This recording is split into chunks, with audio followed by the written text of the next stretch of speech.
여러분 안녕하세요. 잠깐 기도하겠습니다. 사랑하는 하나님 아버지, 이것이 제 주여 능력으로 하는 것이 아님을 오늘 새삼스럽게 다시 한번 느꼈습니다. 하나님 감사합니다. 오직 성령님이 하실 줄을 믿으며 제 입술을 주장하실 성령님을 찬양하고 예수님의 이름으로 기도합니다. 아멘. 오늘은 마가복음 9장 30절에서 32절에 있는 말씀부터 시작하겠습니다. 변화되신 예수님의 모습을 1절에서 13절까지 보고요. 그 다음에 귀신 들린 아들을 산에서 내려오셔서 귀신 들린 아들을 고치시는 모습을 보여주시고 난 뒤에 예수님은 또다시 그것을 떠나가시면서 얘기하시는데 아무에게도 알리지 말아라 하고 30절에서 얘기를 합니다. 그리고선 예수님이 무슨 얘기를 하시냐면 예수님께서 자신이 죽으심과 부활을 예고하십니다.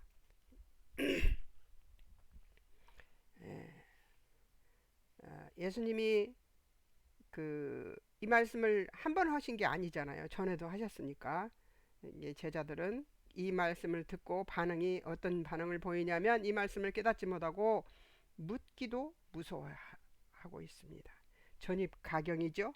왜냐하면 이것을 알아들을 수가 없잖아요. 지금 예수님이 이들에게 못 알아듣는다고 우리가 말할 자격이 없어요. 우리는 이미 성경 말씀으로 다 배워서 알지만 그러나 그들은 이거 못 들었죠. 제 지금 표가요 이상하기도 하고 많이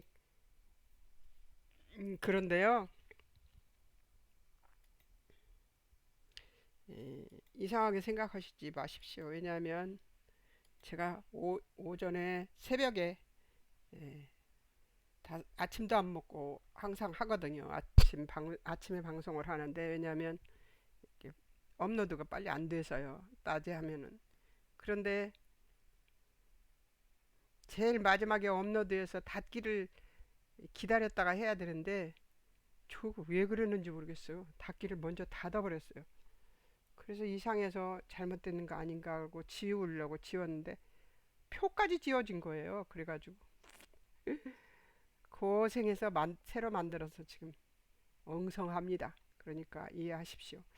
자, 오늘은 이해해 주실 것을 믿고 장소 어디서 33절에서 50절을 봅니다. 장소 33절에서 이것도 옮겨야지.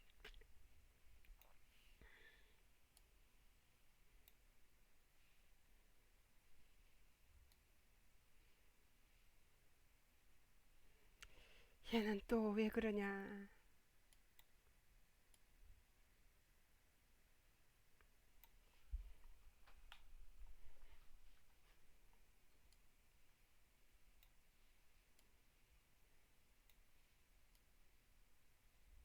예. 예. 33절에서 50절에 준비시키기 위해서 제자들을 가르치시고 계십니다. 예수님은 이렇게 복음 제시를 하신 다음에 천국 백성이 되는 제자들의 도리를 가르치고 있는 겁니다. 장소 가버나움 집에 계실 때에 누구에게 제자들에게 그 말씀을 증거하고 있습니다. 어떤 사건이 있었어요? 33절과 34절을 한번 보겠습니다. 너희가 노 중에서 서로 논한 것이 무엇이냐 하시되 제자들이 잠잠합니다. 서로 누가 크냐고 쟁론을 했기 때문에 자기네들끼리 그랬기 때문에 아무 소리도 못합니다. 예수님은 이미 알고 계시죠. 예, 제자도 35절을 봅니다. 예수님이 알고 계시다는 게 여기서 나오죠. 아무든지 첫째 되고자 하면 무사람의 끝이 되며 무사람을 섬기는 자가 되어야 한다. 이미 제자들이 한 얘기를 다 알고 거기에 대한 답을 얘기하고 계십니다. 36절 어린아이 하나를 데려다가 그 가운데 세우시고 안으시며 37절 누구든지 예수님 이름으로 어린아이를 영접하면 예수님 영접한 것이다. 37절에 예수님을 영접하면 예수님 영접함이 아니고 예수님 보낸 하나님을 영접한 것이라고 얘기하고 있습니다. 네, 예수님이 뭐 영접받고 환대받고 또 대우받고 대접받기 위해서 이 얘기를 한 것이 아니라 하나님을 아는 것이 중요한 것이란 얘기를 하고 계시는 것입니다. 하나님이 보낸 자가 누구지 분별하지도 못하고 이야기를 예수님이 실컷 얘기를 해도 복음에 대해서 얘기를 해도 그것이 무엇인지 귀를 기울여서 들어볼 생각을 안 하고 있는 제자들입니다. 지금. 그래서 이들이 알고 싶어 하는 마음이 없으니까 뭐가 돼요?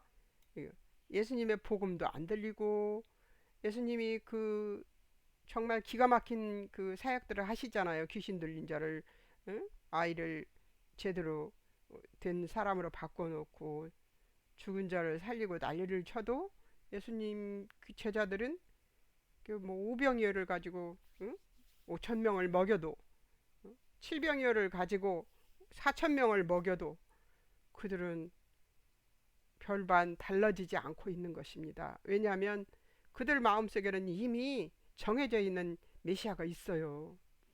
다윗 왕과 같이 큰 권력을 가지고 이렇게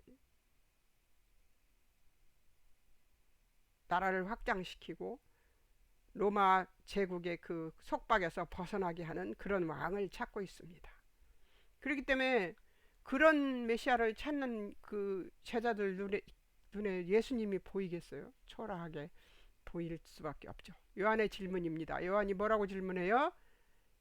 38절에서 우리를 따르지 않는 자가 주의 이름으로 귀신을 내어 쫓는 것을 보고 우리를 따르지 아니함으로 kum하였습니다. 뜬금없는 질문을 했죠.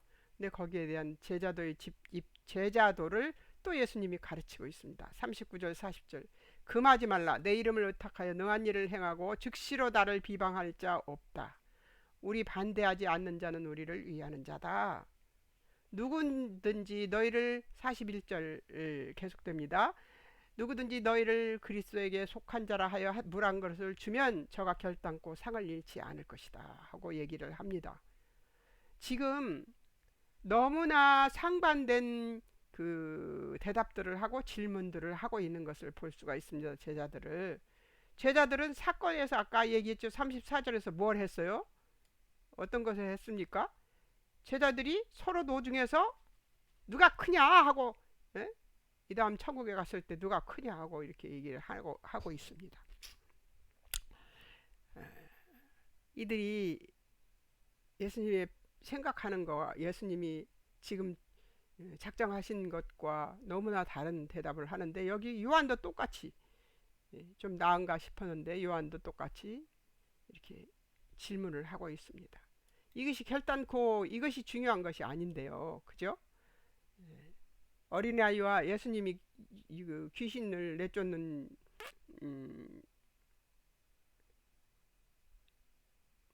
일이 그것을 위해서만 오신 것이 아니기 때문에 이 요한의 질문도 핀트가 닳는 질문이죠.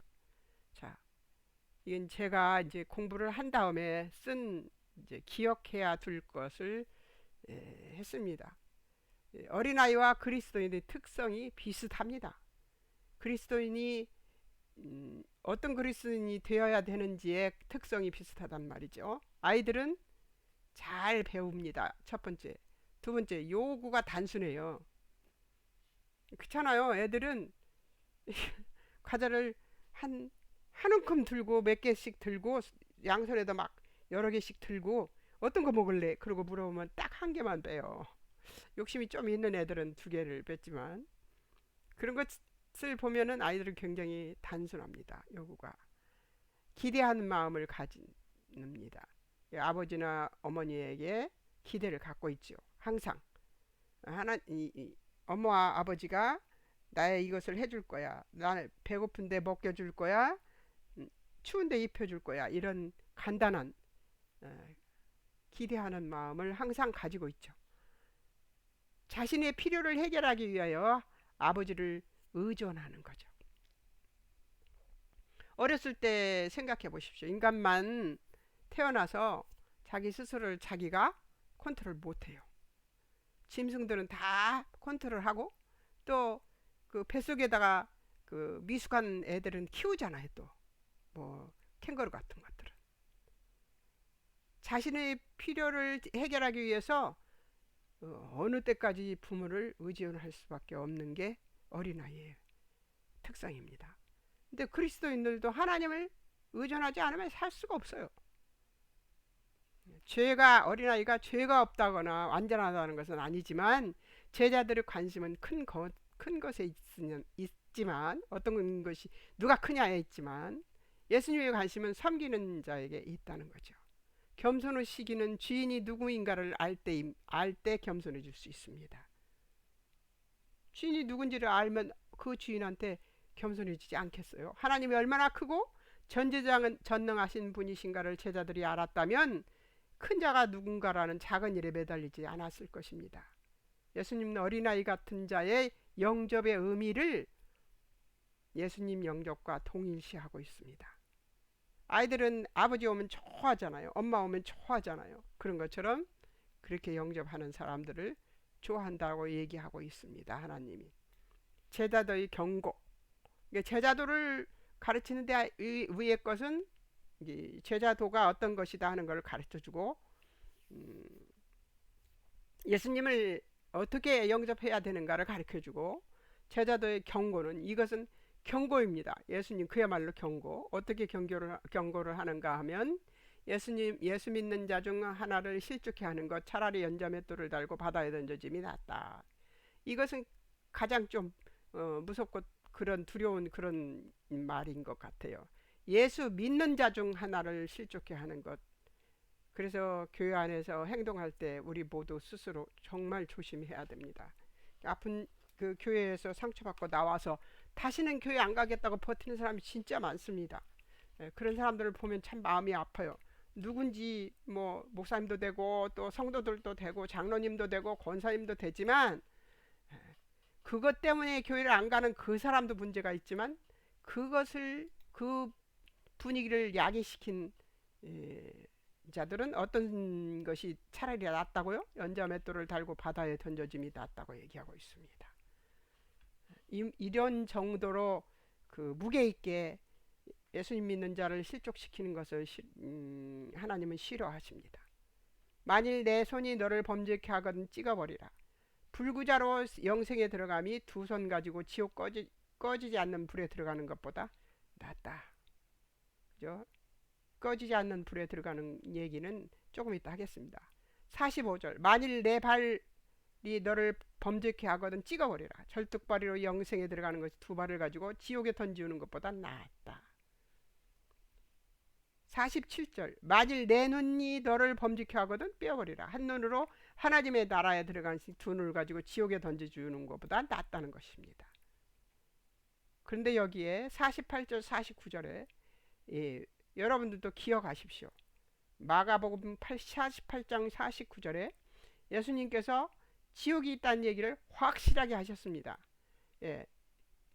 전에는 지옥에 있던 이 말씀을 배우기 전에는 지옥에 있다는 얘기를 사람들한테 확실하게 못했어요. 이 말씀을 배워서 이 말씀이 제게 확신이 섰을 때 저는 사람들한테 지옥이 있다고 얘기해요. 그리고 마가복음 48장 49절을 확실하게 얘기해 줍니다. 지옥의 상태 예수님이 말했으니까요. 구더기도 죽지 않고 불도 꺼지지 않고 사람마다 불로 소금치듯 함을 받는 곳이다. 이렇게 얘기를 하시고 계십니다. 불로 소금치듯 하신. 근데 불 가지고 소금치듯이 계속 소금을 치면 어떻게 되겠어요? 무서워. 여러분 겁나지 않습니까? 저는 겁납니다. 제가 겁이 많아가지고요.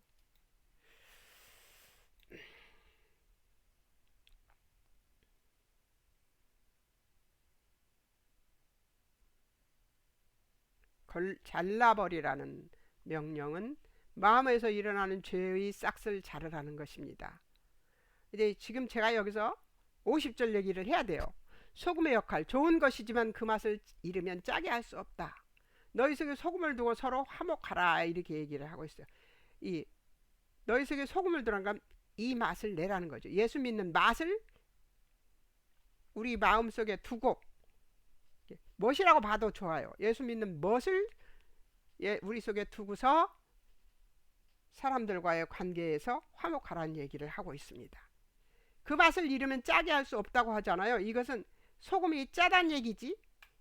너희 속에 소금을 두고, 이 소금은 맛도 있을 수도 있고, 될 수도 있고 멋도 될 수 있고 또 사람들이 원하는 스타일일 수도 있고 그래요.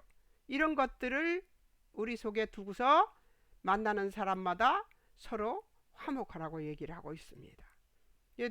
바울은 그러잖아요. 나는 그 유대인 만날 때는 유대인처럼, 예수 안 믿는 자들을 만날 때는 예수 안 믿는 자들처럼, 부자를 만날 때는 부자를 만난 것처럼, 가난한 자를 만나면 가난한 자를 만난 것처럼 한다고. 왜 그렇게 할까요? 그 학식이 높고 그 알고 있는 것들이 너무 많은 바울이 왜 그렇게 행동했을까요? 우리도 그렇게 하라고 얘기하시는 거예요. 너희 속에 소금을 두고는, 이 말은 소금이 멋일 수도 있고 맛일 수도 있고 뜻일 수도 있고 생각일 수도 있고 이론일 수도 있고 이런 것들이 많이 있는데, 그런 것들이 다 예수 그리스도 안에서 이루어진 것들을 얘기하고 있습니다. 자, 이 얘기 그만하고요. 그 다음 제가 여기서 잘라버리라는 명령이 있잖아요. 아까 그 예수 믿는 자 중 하나 실족해 하는 것과 내 손, 내 발, 내 눈, 이것들이 우리를 범죄케 하면 어떻게 하냐, 어떻게 하라는 얘기를 했잖아요. 잘라버려라, 찍어버려라, 연자맷돌 쥐고 바다에 던져져라, 또 빼어버려라. 이런 것들이 왜 예수님이 그런 말을 하느냐면, 예수님 정말 죄를 싫어하십니다. 왜 땀방울이 핏방울이 되도록 기도하면서 그 애를 쓰고, 그리고 3번씩이나 제자들에게 기도하에 깨어있으라고 얘기하셨을까요? 그분이 왜 기도하셨을까요? 예수님이 십자가에 짊어지고 십자가를 지고 이 세상을 돌아가실 때 왜 하나님 앞에서 이 잔을 옮겨달라고 기도했을까요? 그분은 죄가 없습니다. 근데 그 죄가 없는 그분이 죄인들이 짊어지는 십자가를 지고 벌거벗겨서 매달려야 있어야 돼요. 그 수치를 당하셔야 돼요. 죄가 없으신 분이 죄를 감당하시는 것이 너무 힘드신 거죠. 너무 힘들지만 기꺼이 하셨어요. 우리에게도 너무 힘들지만 기꺼이 하는 것에 대한 요구가 있으실 겁니다. 이것도 힘들어요. 죄를 잘라버리는 거. 죄가 계속 들어오잖아요. 계속 들어요. 오늘 아침 제가 6시 50분부터 그 방송을 하다가 잘못해가지고 미숙하니까요. 잘못돼가지고 고생을 좀 지금까지 했습니다. 그리고 이제 방송을 하는데요. 제가 이 잘라버리라는 그 얘기를 가지고, 예수님의 말씀을 가지고 생각해 본 겁니다. 잘 들어보세요. 잘라버리라는 명령은 마음에서 일어난 죄의 싹을 자르라는 것입니다. 죄는 마음과 생각에서 오기 때문이며 죄를 철저하게 완전하게 무자비하게 다루라는 말씀입니다. 우리가 죄를 가지고 놀아서는 안 됩니다. 오랜 세월을 두고 제거하려고 노력해서도 안 됩니다. 죄를 정직하게 직면하고 맞서며 하나님 앞에서 자신의 무능을 고백해 버리라는 것입니다. 이것이 사단을 이기는 방법입니다. 죄를 정직하게 직면하고 맞서며, 그것까지도 좋아요. 그리고 박살내 버리라는 게 아니에요. 하나님 앞에서 자신이 무능하다는 것, 자신이 이 죄를 이길 힘이 없다는 것을 고백하라는 거예요. 하나님, 저는 이 죄를 이겨낼 방법이 없습니다. 제 혈기를 오늘 얼마나 사단이 올리는지, 하지만 지지 않았습니다. 하나님 감사합니다 해버렸어요. 그리고 저는 이걸 이길 힘이 없고 이거를 잘 아는 사람이 아닙니다. 하나님, 저 무능한 거 아시고 무식한 거 아시잖아요. 그러니까 저 이거 해낼 수 있도록 저를 도와주세요. 저는 화내고 싶지 않습니다. 하나님 도와주세요. 이렇게 기도하고 그리고 했습니다. 그러니까 하나님께서 제게 뭐를 주시냐면 새로 하면 되지. 새로 만들어. 그래서 새로 만들었습니다. 몇 시간 앉아서. 새로 만들었어요.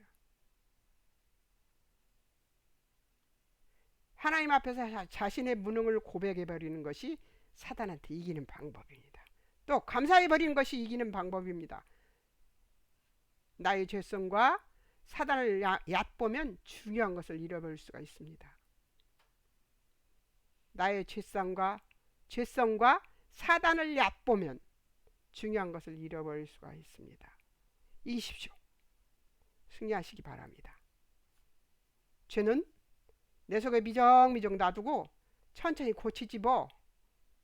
에이, 기도하면 어느 날인가 가겠지? 아닙니다. 즉시 저는 버스를 타고 가다가 죄가 생각나면 내렸었어요. 중간에 내려서 길에서 담벼락을 보고 혼자서 하나님 앞에 회개 기도를 했습니다. 그리고 다시 그 버스 다음 오는 그 버스를 타고 그러고 집으로 돌아왔어요. 제가 회개할 것이 너무 많아서 하나님 길에서도 회개하게 하셨어요. 다른 사람들은 안 그랬겠지만 저는 유별나게 그랬습니다. 왜 그러냐면 다른 이유 없습니다. 예, 회개할 게 많은 사람이어서 그렇습니다. 여러분 다시 한번 9장을 보면요. 어때요? 예수님의 변화되신 모습, 귀신 들린 아들을 고치는 모습, 그리고 또 부활을 예고하시고 난 뒤에 제자도를 가르치시면서 무엇을 얘기하고 있어요? 겸손을 얘기하고 있고, 그 다음에는 어떤 모습으로 어떤 특성을 가지고 어린아이와 같은 특성을 가지고 겸손하게 하나님 나라를 바라봐야 된다는 얘기를 하고 있습니다. 그리고 죄는 절대로 미적미적거리지 말고 빨리빨리 해치우라는 거예요. 죄를 오랫동안 가지고 앉아서 문기적거리면서 죄하고 같이 생활하면 안 된다는 얘기예요.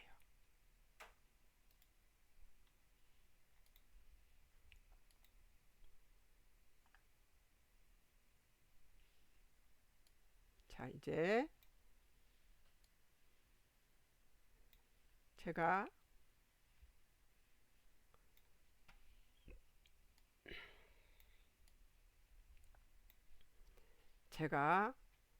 이거를 한번 보겠습니다. 복음이 없는 자 같은 적용, 어떤 적용점을 봤냐면 복음이 없는 자 같은 삶을 살아내려는 시도는 내게 없는가. 에이, 어떨 때 그렇죠? 우리 마음에 아휴, 하나님 믿는 거 어려워. 그냥 살지 뭐 이런 생각이 들 때가 있습니다. 여러분들은 안 그런지 몰라도 저는 그래요. 새벽에 일어나 새벽 예배 드려야 하고 또 조금이라도 한 2, 3일 정도만 이 말씀 보는 거 이런 거 게을리하면 영락없이 제가 저를 찾아와서 저하고 협상하자고 덤비거든요. 그리고 시시때때로 시와 때와 분초를 가리지 않고 이 죄들이 저한테 타협하자고 속살거려요. 제가 죄성이 많은가 봐요. 그럴 때 내가 무엇이 잘못되었지 속으로 생각해 보면 내가 요즘 성경을 좀 색칠하고 하는 거를 지금도 하고 있는데요. 다른 아직 3권이나 색칠을 해놓고 또 색칠을 하고 있습니다. 근데 이 성가시거든요. 사실 그거 하는 게. 그래서 색칠하다가 좀 이 며칠 두잖아요. 그리고 안 하고 하다 보면 목사님들 이 설교집이라도 이렇게 옆에 놓고 베개 옆에 놓고 보는데 딱 덮어놓고 보는 표만 내고 안 볼 때가 있어요. 그럴 때 보면 영락없이 죄가 저를 찾아 들어와서 야, 내가 너를 사랑해. 예수님보다 더 이러고 덤빕니다. 그리고 욕심도 솟아나고 교만도 솟아나고 혈기도 솟아나고 그러면 뭔가 실수를 딱 하고 나면 아차, 내가 또 이렇게 됩니다. 복음이 없는 자 같은 삶을 살아내는 시도가 저한테는 있습니다. 그래서 제가 항상 선포를 해요. 사단아, 물러가라. 나는 네 동간에 놀아나지 않는다. 그리고 네가 나를 넘어가게 했을지라도 내 영혼은 못 넘어가. 내 영혼은 안 넘어가거든.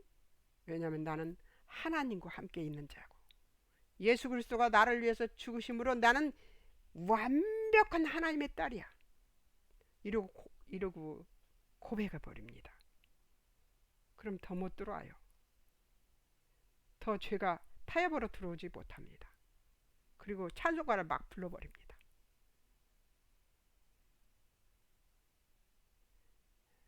겸손과 포용으로 범죄에 대한 결단을 늘 하는가. 나를 용서해 줘야 돼요. 바울이 그러잖아요. 나도 나를 정죄하지 않는다고요.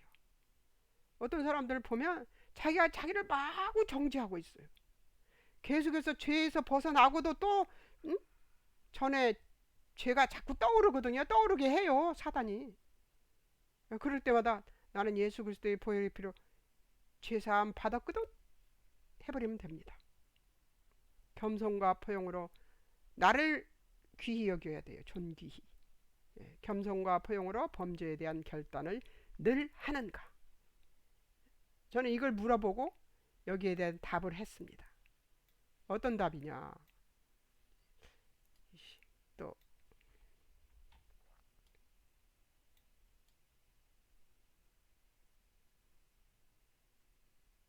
이 표를 받으셔야 여러분들이 공부한 것이 여러분들의 것이 될 수가 있습니다. 그러니까 세 번째 여기 유튜브 그 방송 세 번째 제가 주소와 전화번호와 그 이메일 주소를 해놨어요. 여러분들이 이메일을 할 수 없는 분이라면 전화만 거시면 됩니다. 그러면 제가 주소를 알아서 이 메시지 그 표를 보내드릴 수 있습니다. 우편으로 보내드릴 우편 여기서 우표국 우체국 가는데 우편국 가는데 10분이면 15분이면 됩니다. 가까워요. 그러니까 걱정하시지 말고 저를 운동시키십시오. 저는 운동하는 걸 좋습니다.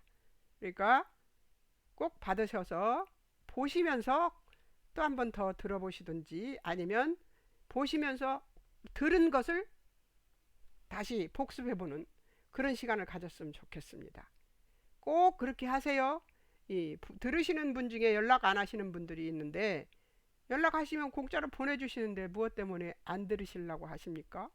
어디 화장품에 그거 나오던데 미백이라고 써있는 화장품에 그게 나오던데 왜 공짜로 준다는데 안 받으시지? 하는데 저는 그걸 보면서 그랬어요. 우리 공부하는 사람들은 왜 공짜로 표를 주겠다는데 안 받지? 그런 생각을 했습니다. 자, 기억 보겠습니다.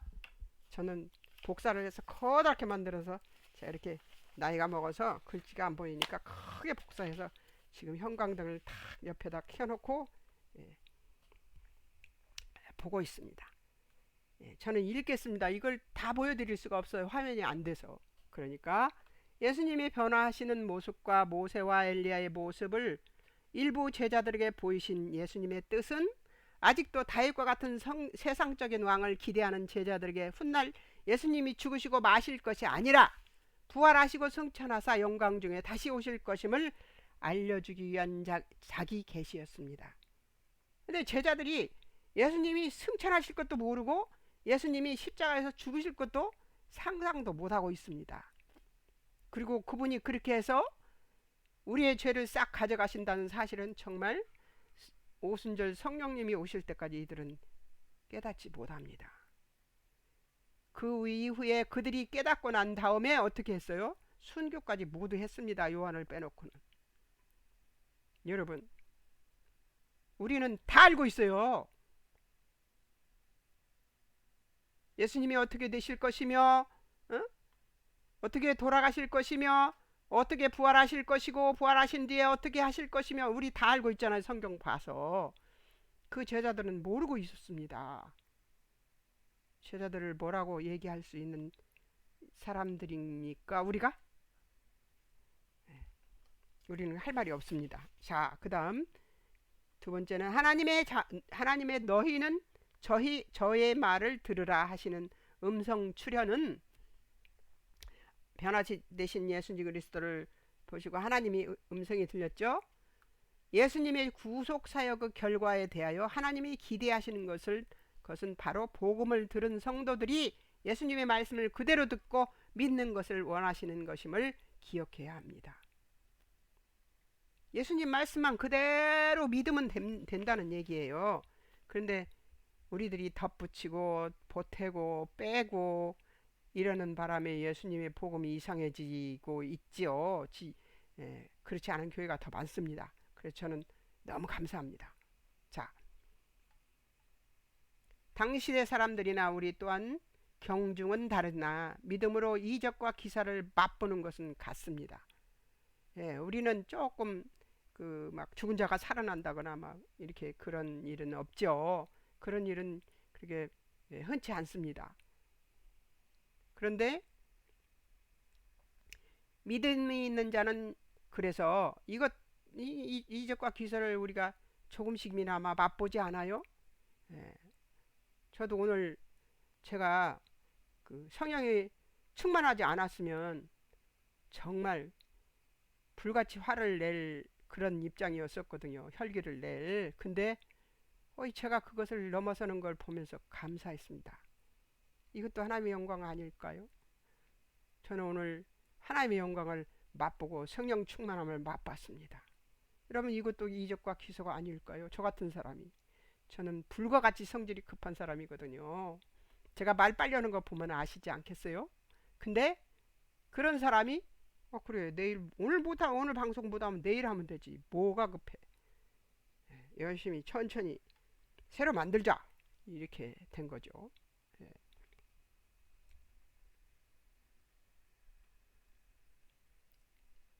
이런 기사 이 조그마한 영적인 영광이라도 맛본 사람은 그걸 맛본 믿음이 있는 사람은 기도하지 않을 수 없음도 그때 사람들이나 지금 우리나 마찬가지라고 생각합니다. 그래서 진리는 영원히 변함이 없다는 것이지요. 자, 이제 또 보겠습니다.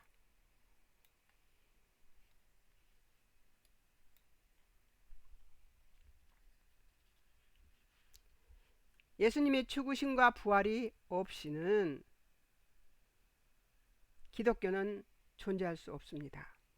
예수님이 죽지 않으시면 사망을 이기지 못하시는 까닭이며 예수님께서 죽으시지 아니하시면 성령님께서 이 세상에 오시지 않는 까닭이기 때문입니다. 기독교의 모든 경륜과 섭리들은 지금 현재 성령님이 역사하심으로 되어지고 있기 때문에 그렇습니다. 그리스도인의 포용 문제는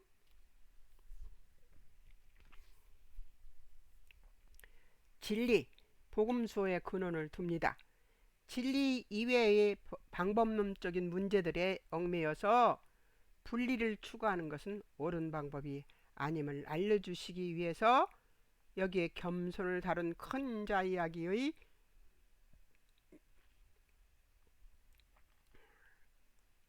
문제들을 다루시고 포용을 같이 다뤘습니다. 그러니까 방법을 동원해서 그것을 진리를 분리시켜서 너는 이쪽으로 가고 나는 이쪽으로 가는 그것이 아니고 그런 것들이 옳은 방법이 아니고 겸손과 포용을 통해서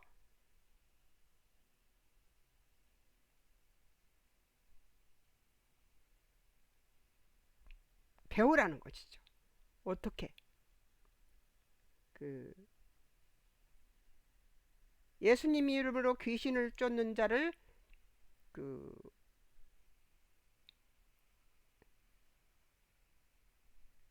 배치해가지고 미천한 신자를 범죄케 하는 것에 대한 그 것까지 이렇게 얘기를 하시면서 지금 무슨 얘기를 하시냐면 신자와 자신을 범죄케 하는 결과에 대한 대비로 영생과 지옥을 대조하여 생의 결단을 추구하게 하신다는 사실은 뭐예요? 이게 무슨 말이냐면 제가 썼어도 말이 어렵죠? 자, 변화되신 예수님의 모습을 보여주시고 하나님의 형상을 현현하신 하나님이시라는 예수님이 하나님이신 예수님이라는 것을 얘기하시는데도 하는데도 제자들은 모릅니다. 제가 여기 그 기억에 그걸 썼습니다. 우리 제자들이 이걸 모르냐? 그들만 모르는 게 아니고 우리도 모르는 것은 당연한 것이다. 지금 우리가 예수님이 재림에도 우리는 알 수 없을 것이다 하는 얘기를 했습니다. 예.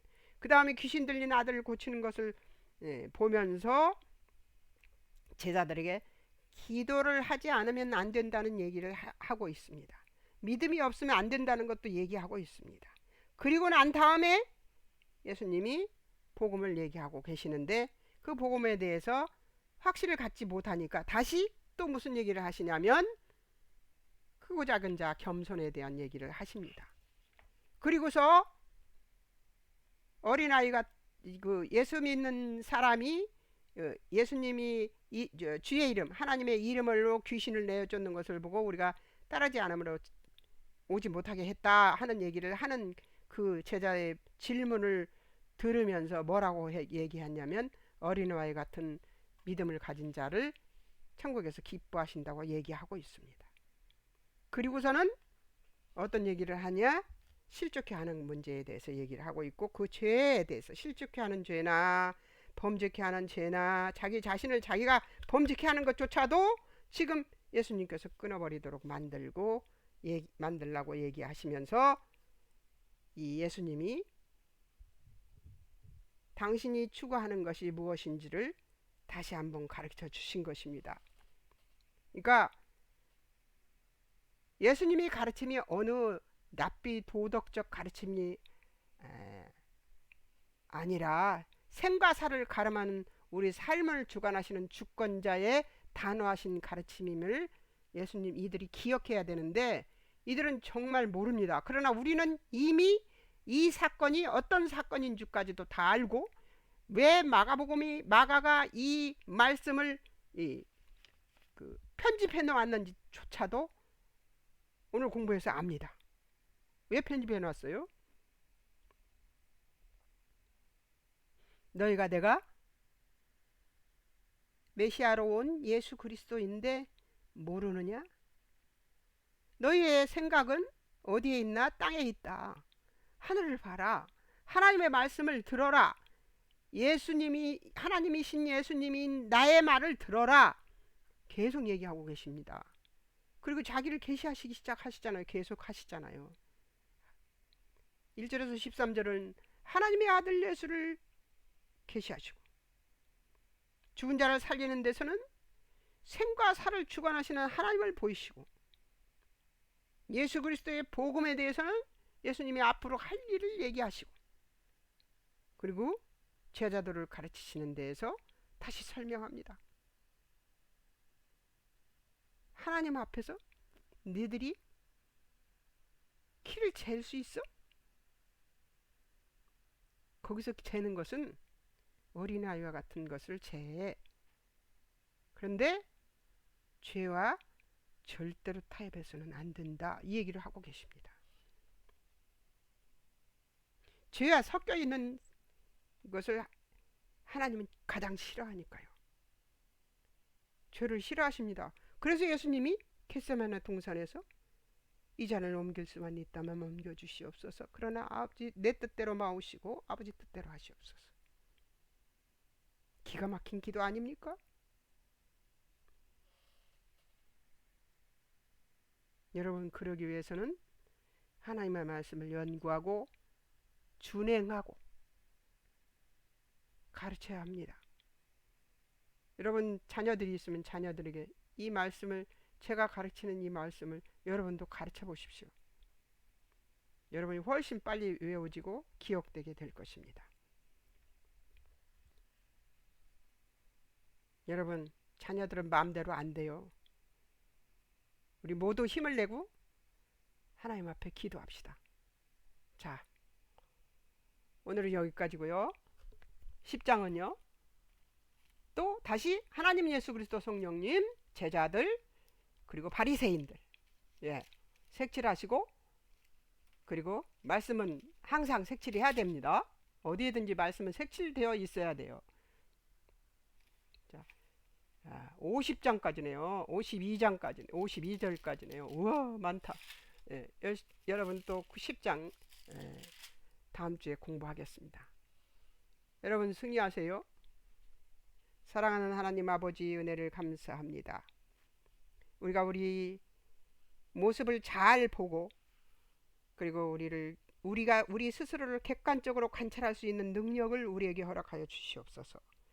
우리가 스스로를 객관적으로 관찰하지 못하면 언제든지 사단에게 휘말릴 수 있습니다. 그러나 하나님, 우리에게 지혜를 퍼부어 주시옵소서. 지혜를 주심으로 우리가 하나님의 뜻을 알 수 있고, 하나님의 뜻을 알므로 아버지의 뜻대로 살아갈 수 있습니다. 주님, 우리를 도우시옵소서. 오늘 또 하나님께서 함께 해주실 것을 믿으며 우리 성경 공부하는 공방 친구들을 주님께서 축복하여 주시고, 내내 다음 성경 공부까지 잘 이기고 승리하는 공방 식구들이 될 수 있도록 주님 축복해 주실 것을 믿으며 예수님의 이름으로 기도합니다. 아멘. 안녕히 계세요.